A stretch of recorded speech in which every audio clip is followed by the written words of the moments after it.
Мына жерде тағы бір жер. Мынау ой күйі күшті. Мына ірі ағаштар. Бұның бәрін қуатып мына жолда ашып. Мына жерде былай ғой. Ана ертең жайықтың суынан айырылып қалмау керек, бәрін жайылмаға шығарып, көтерілген жағдайда ғана былай қарай шығу керек. Осыны түсініп алайық. Әйтпесе мынау рельс бұзылады, тағы не бәрі жайылмаға қарай кетіп қалып, ана жаққа теңізге су бармай қалады.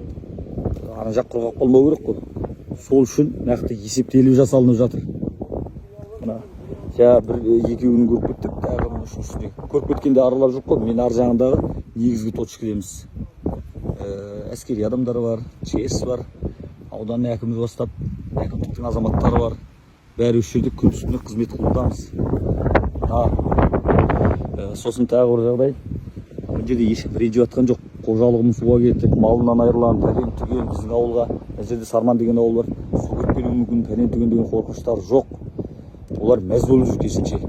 Бізге көп уақыттан бері қарай келмеген, өмірі көрмеген су келетін болса, малдың күйі күшті болады, жайылмаға су шығады. Өзімізде де кішкене балық аулап өйтіп аунап-қунап су жағасында керемет болып қалар едік деген нені айтып жатыр, қуаныштарын жеткізіп. Мына жерде мына су әлі келмеген, біз күтіп отырған су келген жоқ. Бұл тек қана көтеріліп жатыр. Енді алды біртіндеп келетін болар. Жаңағы деңгей. Бірақ біз күткен деңгей әлі келіп үлгерген жоқ.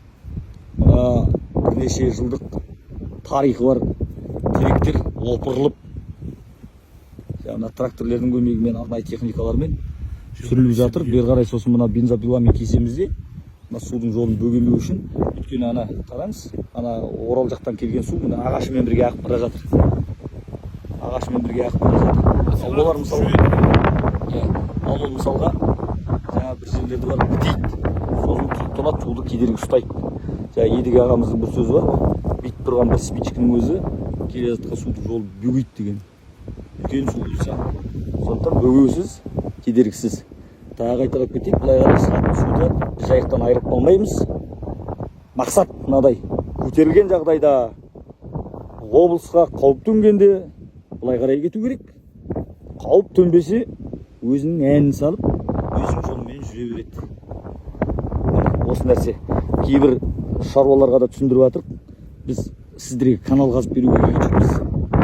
Олар кейбіреуі түсінбей солай естіп, бізге әкім сөйтеді, ауыл әкімдері немесе тағы ауыл азаматтары, әкімдіктің айналасындағы кейбір адамдардың сөзін түсінбеген болар. Бізге су берейін деп, каналға суға келіп жатсыздар ма деп, түсініп алайық, әңгіме былай. Иә деп.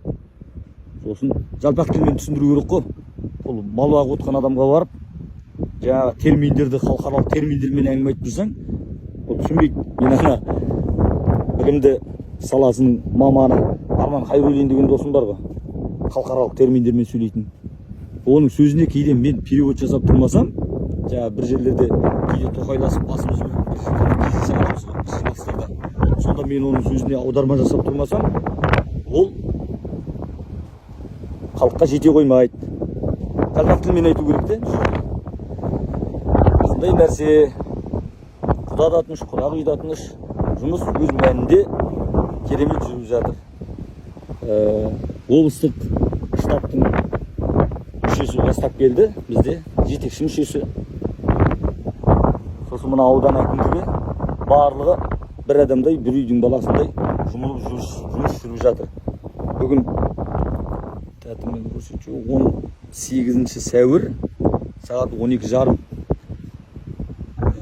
Енді мен аралап, төртеуін бірден аралап жүремді. Сөз бірінші точка өзіміздің ана жерде шатыр тігілген,